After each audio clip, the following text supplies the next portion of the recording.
Bienvenue dans cette nouvelle vidéo. Aujourd'hui, nous allons voyager à travers 4 histoires. La première parlera de la toute première énigme d'internet, la deuxième d'un youtubeur qui a dû faire face aux agents secrets les plus controversés des États-Unis pour une simple collection de cartes. La troisième d'une personne se faisant traquer par le FBI et en le déclarant publiquement sur Reddit. Enfin, la dernière histoire traitera d'un utilisateur Twitter dont le destin a basculé à peine quelques heures après son dernier tweet prémonitoire. Bienvenue dans ce nouvel épisode des tréfonds les plus sombres d'internet.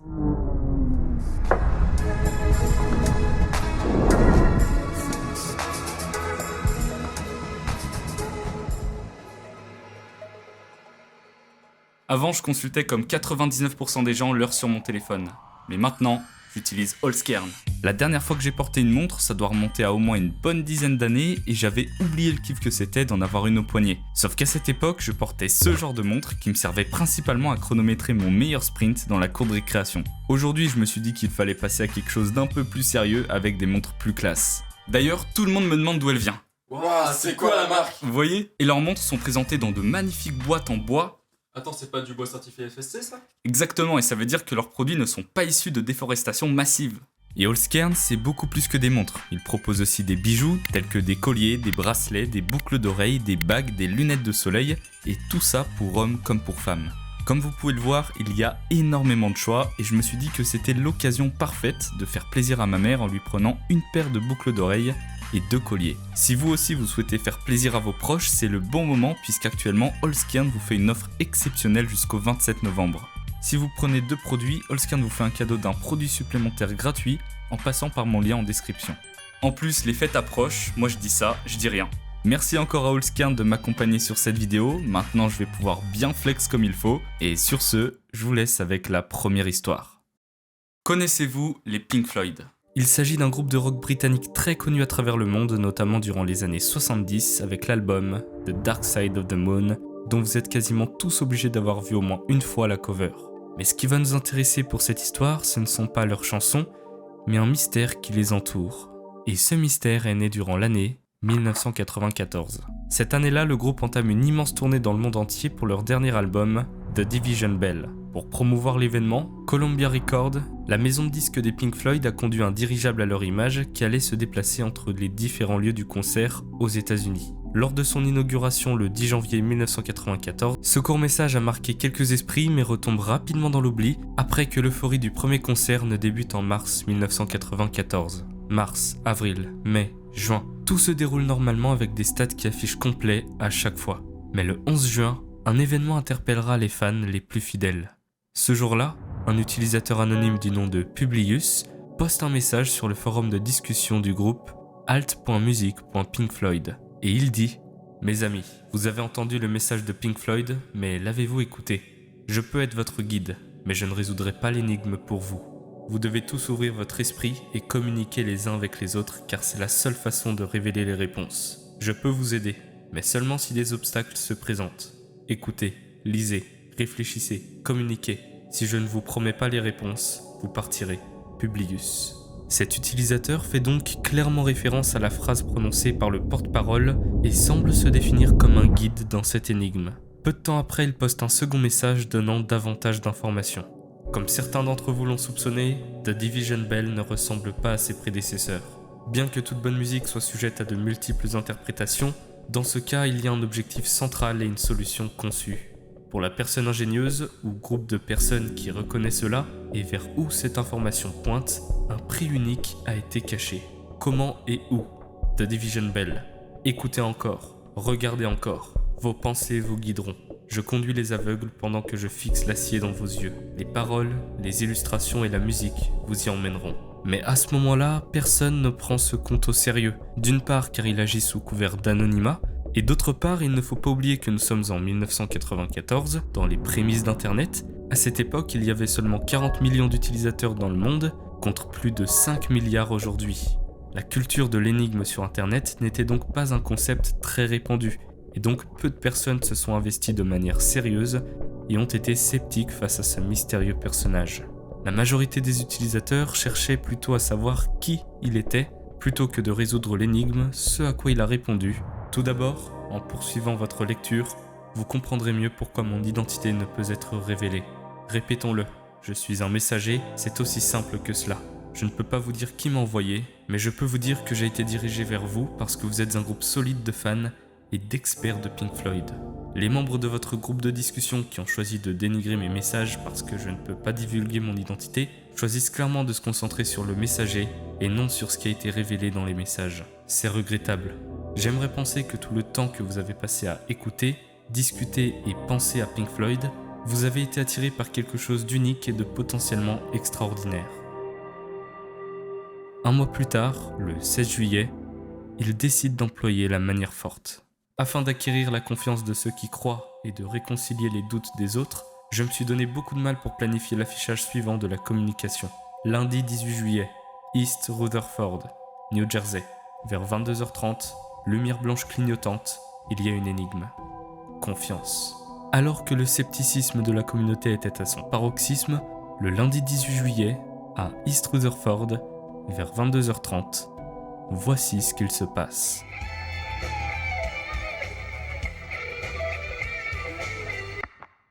Publius avait raison et gagne instantanément en crédibilité. C'est donc à partir de cet événement que les utilisateurs vont se pencher sur ce mystère et trouver d'étranges signes. Par exemple, Publius se décrivait souvent dans ses premiers messages comme un guide qui devait commencer à indiquer aux utilisateurs la direction à suivre, et devinez ce que le Division Bell Tour mettait à la disposition de tous, un guide touristique. Guide qui contenait une page avec plusieurs lieux de concert.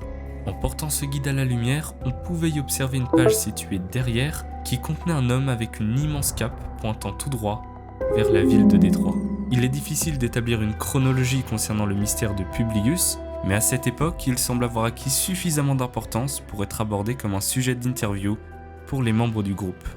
En septembre de la même année, David Gilmour, le guitariste du groupe, est interrogé à ce sujet, mais dit ne rien savoir sur ce personnage, aka Publius. Cependant, les détectives d'internet les plus dévoués ont noté quelque chose d'étrange dans la disposition des textes du journal. En observant la fin de la citation, il y est écrit « It is », soit « il est » ou « c'est » en français. Et quelle information retrouve-t-on juste en dessous ? Détroit. Coïncidence ? En tout cas, pour une bonne partie de la communauté, c'était sûr.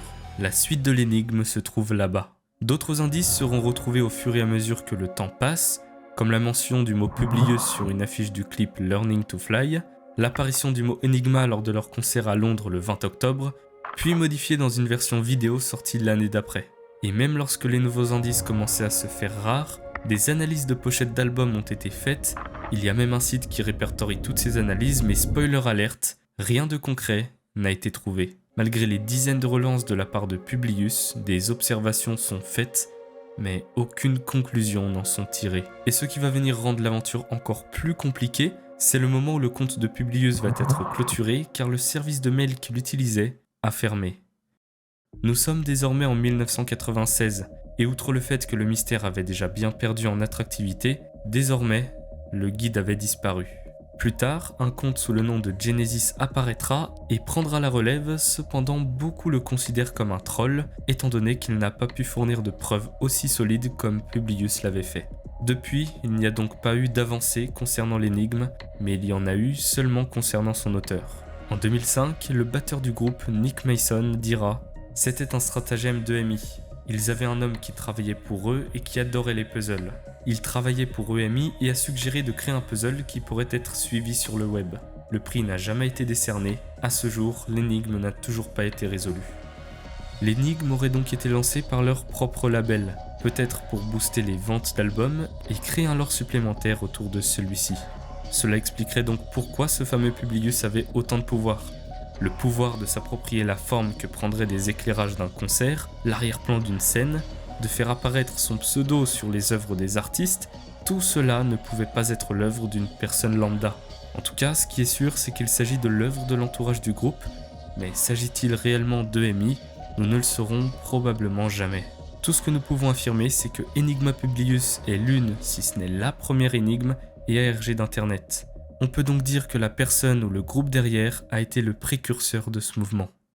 Aujourd'hui, 30 ans après, on ne sait toujours pas avec certitude qui est derrière ce mystère, où voulait-il nous emmener, quel était ce fameux prix. Donc finalement on ne sait rien, mais c'est aussi ce qui je trouve fait la beauté mais aussi la frustration de cette histoire, car la réponse nous attend certainement quelque part, mais personne n'est parvenu à mettre la main dessus. Si vous êtes en possession d'une collection de cartes qui n'a pas encore été sortie officiellement, surtout, ne l'exposez pas sur internet. Si vous le faites, vous risqueriez de subir le même sort que Old School MTG. De son vrai nom Dan Cannon, il s'agit d'un petit youtubeur réalisant des unboxings de cartes Magic: The Gathering. Créé en 1993, MTG est un jeu de cartes de stratégie produit par Wizards of the Coast et son concept s'inspire de plusieurs jeux de rôle tels que Donjons et Dragons. Et je vais m'arrêter là avant de dire trop de bêtises parce que je n'y ai jamais joué, donc s'il y a des pros de MTG, n'hésitez pas à m'éclairer en commentaire en expliquant pourquoi ce jeu est si incroyable. C'est pour dire, quand j'étais au lycée, tous les lundis entre midi et 2, il y avait un atelier pour jouer à Magic. Donc si ça existait, c'est que ça doit sûrement être une masterclass que j'ignore. Dan réalise donc ses vidéos accueillant une modeste communauté. C'est quelqu'un de motivé qui souhaite partager sa passion. En somme, sa chaîne n'est en aucun cas dévouée à un quelconque drama. Mais le 20 avril 2023, il postera la vidéo qui va tout changer. Ce jour-là, il présente une énième collection de cartes Magic, March of the Machine, The Aftermath. So I was like, I'll pick them up when I get back. And when I went to pick them up today, they were Aftermath collector's boxes. I don't even think this set's been spoiled yet. It's not even out yet. So, yeah, I don't know how he got his hands on these, but I've got a March of the Machine, Aftermath. Mais le problème, c'est qu'il n'en a pas le droit. Cette collection devait sortir officiellement le 12 mai, soit environ 3 semaines après. Comme on le sait, derrière MTG, il existe une vaste communauté, ce qui signifie qu'une exclusivité dans cet univers est une aubaine pour les joueurs, entraînant un nombre de vues bien supérieur à la normale. Cela a donc attiré une pléthore de personnes, mais également la société derrière le jeu, Wizards of the Coast. D'après leur version, ils auraient d'abord essayé de le joindre par mail, mais Dan n'y aurait pas répondu. Ils ont donc opté pour une deuxième option: faire appel à l'une des entreprises de détectives privées les plus influentes des États-Unis, envoyant des agents à sa résidence dès le lendemain de la publication de la vidéo. Nous sommes un samedi matin. Pendant que Dan tourne une vidéo pour sa chaîne, sa femme entend toquer à la porte et l'ouvre. 2 mystérieuses personnes sont présentes et lui demandent de rendre les produits volés sous peine de 200 000 $ d'amende et 10 ans d'emprisonnement. Dan est appelé par sa femme. Conscient de l'importance de la situation, il n'a pas opposé de résistance particulière et a remis sa collection au détective. En échange, ils lui ont remis un petit papier contenant un numéro de téléphone appartenant à un employé de Wizards of the Coast. Il n'y a pas de détails précis concernant l'intervention, mais elle devait être suffisamment impressionnante et percutante, car sa femme est décrite comme ayant été en larmes pendant l'incident.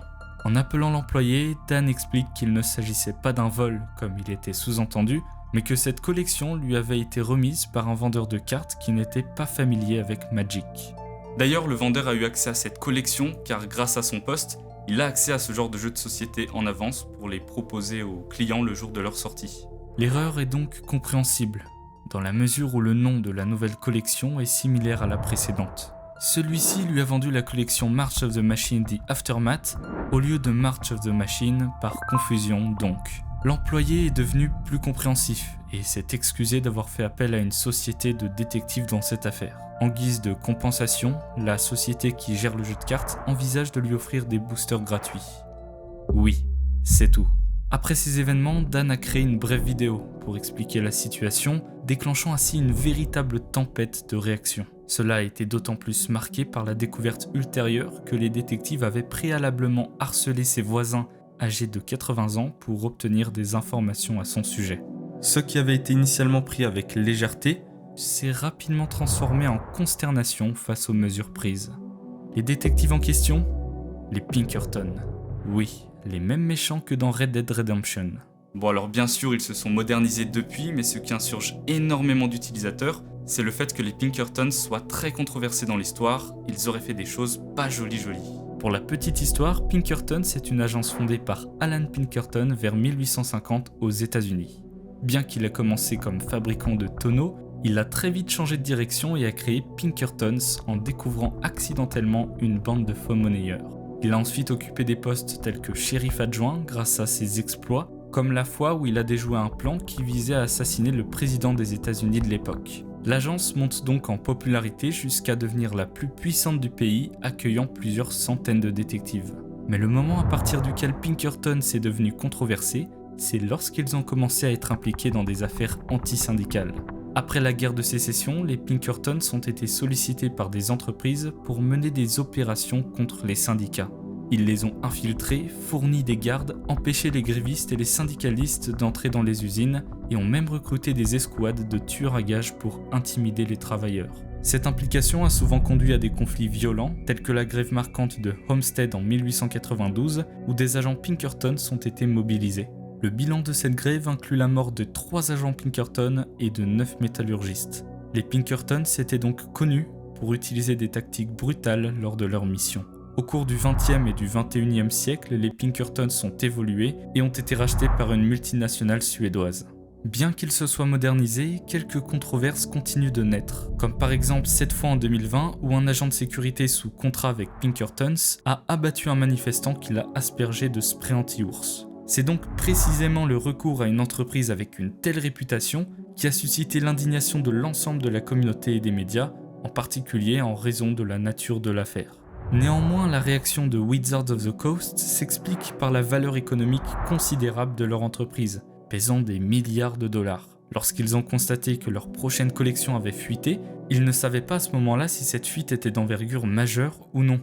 C'est pourquoi ils ont délibérément opté pour des mesures drastiques afin de résoudre le problème le plus rapidement possible. Cependant, il subsiste une zone d'incertitude. Wizards of the Coast reconnaît avoir sollicité les services d'une entreprise controversée, mais il réfute les affirmations de Dan. Ils soutiennent que l'agressivité et l'intrusion décrites ne correspondent pas à la réalité. Malgré cette défense de l'entreprise, de nombreuses personnes ont également émis l'hypothèse que l'employé avait adopté une attitude aimable au téléphone pour apaiser Dan et l'inciter à ne pas porter plainte. Cependant, la communauté lui a vivement conseillé de ne pas se laisser faire et d'entamer des poursuites judiciaires. Nous ne savons pas avec certitude s'il a suivi cette voie, mais ce que nous savons, c'est qu'il va bien et qu'il continue d'être actif sur sa chaîne YouTube. Imaginez que vous soyez avec un ami et que vous amenez votre voiture chez un mécanicien pour une révision conventionnelle. Pendant le processus, il soulève le véhicule pour accéder plus facilement au châssis, quand soudain, vous remarquez un fil qui pend au niveau de votre pot d'échappement. Intrigué, vous vous approchez pour examiner de plus près et, en tirant dessus, voici ce que vous découvrez. Eh bien, c'est ce qui est arrivé à Azir Afifi et à son ami Khaled. Le mécanicien est formel. En plusieurs années de métier, il n'a jamais vu un truc pareil. Perplexes, ils décident de l'emmener avec eux et durant leur retour, ils en sont persuadés. Il s'agit d'un mouchard. Mais alors, qui pourrait bien vouloir le suivre à la trace et pour quelle raison ? Eh bien, Afifi fait le lien avec le récent décès de son père. Depuis cet événement tragique, il aurait été contacté à plusieurs reprises par le FBI pour lui poser des questions. Pour en avoir le cœur net, Khaled propose à Afifi une idée, demander à Internet. Et c'est comme ça que le 4 octobre 2010 à 7h19 est né un post Reddit intitulé « Cela signifie-t-il que le FBI est à nos trousses ? Mon ami et moi sommes allés chez le mécanicien aujourd'hui et nous avons trouvé ceci sur sa voiture. Je suis presque certain qu'il s'agit d'un dispositif de repérage du FBI, mais les colocataires de mon ami pensent qu'il s'agit d'une bombe. Des idées ? Il inclura des détails supplémentaires, tels que le fait que le père d'Afifi était le président d'une association musulmane nommée MCA, et c'est cette connexion qui, selon eux, a suscité l'intérêt des agents du FBI qui l'ont contacté. Il ajoutera également quelques photos supplémentaires de l'objet en question.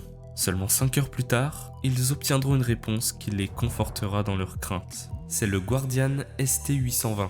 Il s'agit d'une unité de suivi GPS fabriquée par la société Cobham, la gamme de produits qui s'appelle Orion. Le redditeur qui a dit que la batterie et le bloc magnétique étaient fabriqués à la main se trompe. Vous avez le kit standard, il est vendu comme ça par Cobham. Les ventes sont limitées à l'armée et aux forces de l'ordre. Oui, le FBI et la police en ont après vous. Maintenant qu'ils ont un nom, ils effectuent une simple recherche sur internet et tombent sur une grande liste de produits vendus par Cobham et la défilent encore et encore avant de le retrouver. 861 $. 861 $, c'est une belle somme, surtout quand vous êtes étudiant et que vous n'êtes pas forcément aisé financièrement, ça pourrait payer une bonne partie de votre loyer. Vous l'aurez compris, leur premier réflexe est de se dire qu'ils vont le revendre, mais pas si vite, un événement bien particulier va se produire, qui va foutre en l'air leur plan. Le lendemain, Afifi sort de chez lui et monte dans son véhicule. Nous sommes à Santa Clara en Californie, il fait beau, il se dit qu'il va passer une agréable journée quand soudain, il aperçoit 2 véhicules banalisés, gyrophares allumés. 6 individus, dont 4 policiers et 2 agents du FBI en sortent et se rapprochent de son véhicule. Il lui demande de sortir du sien et de leur rendre le mystérieux objet en lui disant « Nous allons rendre les choses beaucoup plus difficiles pour vous si vous ne coopérez pas ». Impressionné, il s'exécute tout en étant accompagné par 2 agents du FBI, un homme et une femme. Sur le chemin jusqu'à son appartement, la femme se présente sous l'identité de Jennifer Cannan et lui fait des commentaires sur sa propre vie, sur les restaurants auxquels il mangeait, sur l'un de ses amis, sur son nouvel emploi qu'il occupait, bref, Afifi comprend qu'il est surveillé depuis plusieurs mois. Il la décrira par la suite comme charmante et effrayante à la fois puisqu'elle lui parlait dans sa seconde langue, l'arabe, ce qui montre une fois de plus une infiltration dans sa vie privée. Les 2 agents le questionnent également sur ses allers-retours en Égypte et à Dubaï fréquents. Il répond calmement qu'il a de la famille en Égypte, qu'il soutient financièrement et que Dubaï correspond à des voyages d'affaires. Voyant qu'ils n'arrivent pas à leur fin, il lui pose explicitement la question « Pensez-vous être une menace pour la sécurité nationale ?» Question à laquelle il répond évidemment négativement. Il n'est pas une personne problématique, mais un simple étudiant qui voyage à travers plusieurs pays pour des raisons parfaitement légales. Après avoir rendu le tracker, l'un des 2 agents reprend les provocations. Il lui tend une feuille sur laquelle était imprimé un commentaire Reddit de son ami Khaled, datant d'il y a plusieurs mois. Sur ce papier, il y est inscrit ceci. La bombe dans un centre commercial semble si facile à réaliser. Tout ce dont on a besoin, c'est d'un explosif, d'une tenue normale pour ne pas être le fou en trench coat qui tente de faire sauter un centre commercial. Je ne sais pas si c'est le cas, mais j'ai l'impression que ça l'est. On peut mettre un sac dans 1 million d'endroits différents, il n'y aurait aucun moyen de prévoir la prochaine cible et vraiment aucun moyen de l'empêcher, à moins que la CTU ne reçoive des infos à la dernière minute, auquel cas toutes les villes sauf Los Angeles sont foutues. Donc oui, maintenant je suis sûrement sur écoute. Afifi ne reconnaît pas les mots de son ami. Selon lui, c'est un gars intelligent, incapable d'être affilié à des organisations extrémistes. Il le connaît depuis toujours, il ne serait pas capable de dire cela de manière sérieuse. Les agents semblent enfin en avoir fini avec les questions et s'en vont. Après cet interrogatoire intrusif, Afifi et Khaled se posent tout un tas de questions, dont une en particulier. Est-ce légal ? Est-ce légal de placer un tracker sur la voiture d'une personne contre qui ils n'ont aucune preuve d'un quelconque délit ? Eh bien, ils ont eu la mauvaise nouvelle d'apprendre que oui. Récemment à leur période, grâce à un arrêt de la 9th Circuit Court, le FBI peut, sans obtenir de mandat, traquer une personne en plaçant un dispositif sur son véhicule, même si celui-ci est garé dans une allée privée. Il ne peut donc pas porter plainte pour cette raison, cependant il a intenté un procès contre le FBI en demandant des dommages et intérêts, alléguant que la surveillance du FBI l'a marqué d'un stigmate qui a affecté sa vie personnelle et professionnelle. But it has affected my life negatively in terms of job opportunities and my reputation in the job atmosphere. Have you been denied any jobs? Or like twice? Oh, okay. Il demande également la fin de la surveillance ainsi qu'une ordonnance interdisant le FBI de placer ce type de dispositif sans mandat car il y a une atteinte à la vie privée. Cependant, la cour d'appel a estimé qu'il n'y avait pas d'atteinte à la vie privée lorsque le dispositif était installé dans un lieu public. Afifi n'obtiendra donc pas justice et est persuadé que toute cette histoire est née à partir de son apparence ethnique et à partir de sa religion. Do you feel that your status as an American Muslim is part of the reason why you were targeted for that device on your car? Definitely one of the reasons is of my habits and my lifestyle. I attract their attention. Can you be a little specific about habits and Yes, lifestyle? I'll give you an example. I travel a lot overseas. I travel a lot to the Middle East. I have family there. I have 2 brothers there, Okay. which I have to financially support in Egypt.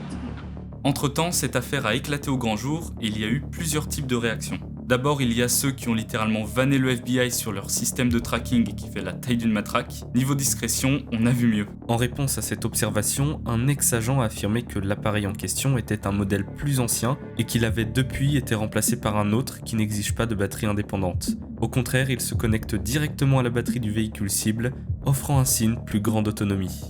Mais du coup, les gens ont déduit de cette affirmation que si le FBI utilise d'anciens modèles, c'est peut-être parce qu'ils surveillent tellement de personnes et que de ce fait, ils n'ont plus assez de nouveaux dispositifs. Et c'est ça qui est un peu moins drôle, c'est que s'ils en viennent à espionner quelqu'un qui est vaguement lié à un article gênant sur Reddit, combien de citoyens américains ont des dispositifs de repérage sur leur véhicule en ce moment même ? En avril 2022, un compte Twitter est créé sous le pseudo de Delete Shitcoin, un compte essentiellement tourné vers le domaine de la crypto-monnaie. Je ne vais pas m'attarder sur la plupart de ces posts, car d'une part, ils sont plutôt techniques et ne sont pas forcément nécessaires pour comprendre le malheur qui lui est arrivé. Tout ce qu'il faut savoir, c'est qu'il s'appelle en réalité Nikolai Mushigian et qu'il est le cofondateur de MakerDAO, une organisation à l'origine d'une crypto-monnaie réputée pour sa stabilité. Il est donc un acteur très important dans le domaine. Nikolai parle donc régulièrement de crypto-monnaie pure, mais pas que. Il voue également une activité de justicier d'internet en éveillant les esprits sur certaines arnaques. Il joue donc sur ces deux tableaux et va parfois parler de choses courantes de la vie comme donner des conseils à un utilisateur pour soulager ses acouphènes. Il s'agit donc d'un compte visuellement classique. Mais certains tweets commenceront à être de plus en plus atypiques à partir du mois d'août 2022. Avant, je pensais que c'était les Illuminati de la CIA qui faisaient des manœuvres sophistiquées pour me piéger d'une manière ou d'une autre parce que je représentais une menace pour le cartel des banques centrales, mais maintenant je réalise qu'il s'agit probablement d'enquêteurs privés les moins chers que l'on puisse trouver et qui sont envoyés par le duopole bancaire local. Bon, grosso modo, Nikolai se sent traqué par des individus. Il pensait d'abord qu'il s'agissait d'Illuminati de la CIA car il menacerait l'économie mondiale qu'il appelle aussi cartel. Mais désormais, il pense plutôt qu'il s'agit d'enquêteurs bas de gamme. Il mentionne également en réponse à son tweet que s'il est piégé ou photographié, ce ne sera pas grâce à des méthodes sophistiquées, mais grâce à la persévérance de personnes qui ont un temps infini devant eux et de l'argent à gaspiller. Alors on pourrait légitimement se poser la question: est-ce un troll ? Le temps nous le dira, en attendant, d'autres tweets comme celui-ci fleurissent sur son profil. Dès le lendemain, il poste une photo. Ils ont donc envoyé du jour au lendemain quelqu'un pour désactiver les serrures électriques. Ils ont d'abord essayé d'être subtils et de percer un petit trou, puis lorsque cela n'a pas fonctionné, ils ont tout simplement arraché le conduit entier. Ce n'est pas la CIA, ce sont juste les brutes les moins chères que l'on puisse acheter. Montrez un peu de respect s'il vous plaît. 2 jours plus tard, un arbre tombe sur sa maison. Il a conscience que cela pourrait être une simple coïncidence, mais émet tout de même l'hypothèse qu'il pourrait s'agir d'un sabotage supplémentaire. Et après ça, plus rien. Il ne postera plus d'étranges messages de ce type et reprendra ses tweets habituels en rapport avec la crypto-monnaie. Enfin, cela durera jusqu'au 16 septembre 2022. Le cartel des fraudeurs a décidé d'appeler leur ami de l'IRS pour un contrôle. Il a été prévenu parce que plus d'une personne ne pouvait pas contenir sa joie à l'idée d'utiliser l'État pour écraser quelqu'un. Ça ne s'invente pas. Je mets au défi ces personnes de me forcer à expliquer toutes ces choses aux autorités fédérales américaines, sous serment, avec des preuves immuables. J'ai demandé de l'aide à ces personnes pour essayer de construire des outils utiles pour tout le monde, et je me suis rendu compte qu'elles étaient la lie de l'humanité. Ce qu'il appelle cartel des fraudeurs pourrait donc, si nous nous référons à un ancien tweet, être les banques centrales. Il aurait fait appel à celles-ci, mais se serait rendu compte qu'elles sont ce qu'il y a de plus mauvais. Et il continuera de poster des tweets étranges comme le 25 septembre où il prétend que quelqu'un le fait passer pour une personne qu'il n'est pas. Imaginez à quel point quelqu'un doit être diabolique pour me faire passer de crypto-anarchiste anti-étatique depuis 12 ans à quelqu'un qui prie Dieu pour guider les fédéraux de la sécurité nationale au sommet de la chaîne alimentaire et leurs anciennes lois karmiques des manipulateurs bancaires pour qu'ils viennent démolir ce cercle de vie. Selon mon interprétation, il se prétendait, depuis 12 ans, comme une personne qui croit à la liberté qu'offre le système de crypto-monnaie, mais qu'une personne dont on ne connaît pas l'identité le fait passer pour un Illuminati. Et des tweets comme celui-ci, il y en aura une pléthore. Mais un mois plus tard, le 28 octobre, il postera un tweet encore plus inquiétant que les autres. La CIA, le Mossad et l'élite sont à la tête d'une sorte de réseau de chantage au trafic sexuel à partir de Porto Rico et des îles Caraïbes. Ils vont me piéger avec un ordinateur portable placé par mon ex-femme qui était une espionne. Ils me martyriseront à mort. Le plus inquiétant dans tout ça, c'est qu'il ne s'agit pas seulement d'un énième message énigmatique, mais de son dernier signe de vie. Seulement quelques heures plus tard, Nikolai Mushigian, 29 ans, est retrouvé mort sur une plage de Porto Rico. Il serait parti de son domicile pour se promener au large d'Ashford Beach et c'est ici qu'il est retrouvé face contre le sol par un surfeur. Est-ce une coïncidence ? Avait-il des problèmes psychologiques pouvant l'amener à être persuadé d'être la cible d'organisation ? Ou est-ce que tout ce qu'il a déclaré est vrai ? Le fait que sa mort soit associée à ces messages étranges a énormément donné de crédit aux théories conspirationnistes. Je parie qu'il a été assassiné. Il a été retrouvé noyé 4 heures après son tweet le plus risqué. Il avait toute l'année pour se noyer ou se faire agresser, il semble donc peu probable que sa mort n'ait aucun rapport avec son tweet. Cependant, d'autres théories fusent, comme celle selon laquelle Nikolai était paranoïaque, et que tout ce qu'il a pu déclarer sur Twitter n'était que le fruit de son imagination. Mais cela a été déclaré par un soi-disant proche resté dans l'anonymat, donc cela donne peu de crédit à cette hypothèse, d'autant plus que sa famille a affirmé qu'il n'était pas touché par ce trouble. En revanche, la famille a déclaré que son décès ne serait ni lié à une noyade accidentelle, ni à un acte criminel, mais qu'il se serait lui-même infligé la mort. Effectivement, il était dans une spirale de dépression au cours de ces dernières années, pouvant potentiellement l'amener au point de non-retour. Quant à l'autopsie, elle n'a pas été médiatisée, mais la police de San Juan a déclaré que son décès n'était pas considéré comme un homicide. L'un de ses amis soutient cette hypothèse en déclarant « Il avait cessé de parler aux gens et était devenu très solitaire. Je pense que sa santé mentale s'aggravait et qu'il ne demandait pas d'aide. Il s'était renfermé sur lui-même. Je pense, malheureusement, que son dernier tweet était une façon vraiment audacieuse de donner de l'importance à son décès. Du genre, comment puis-je donner de la noblesse et du sens à ma mort ?»